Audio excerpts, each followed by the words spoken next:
நம்ம கிச்சனில் இருக்கிற கஷ்டமான வேலைன்னு பார்த்தீங்கன்னா, அந்த பூண்டு உரிக்கிறதும், சின்ன வெங்காயம் உரிக்கிறதும்.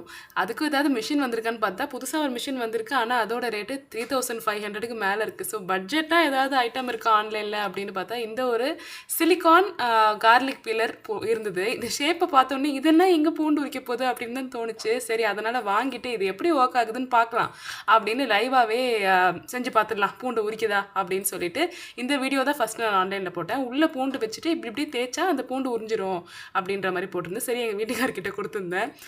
அவரோட இதுக்கு கை வாட்டத்துக்கு பார்த்தீங்கன்னா பாருங்க எப்படி பண்ணுறாருன்னு, பூண்டை உள்ளே வச்சுட்டு இப்படி இப்படின்னு தேய்ச்சிங்கன்னா அழகாக பூண்டு வந்து லைக் ஃபீல் ஆகி வந்து இதோட என்னன்னா இதோட கான்செப்ட் என்னன்னா உள்ளே வந்து அந்த குட்டி குட்டி இந்த சிலிக்கான் இது மாதிரி மேடு மாதிரி இருக்குது பார்த்தீங்களா, அதில் வந்து அந்த ப்ரெஷர் நம்ம கையில் கொடுக்குறோம்ல, அதில் வந்து அந்த பூண்டு தோல் வந்து உறிஞ்சிடுது.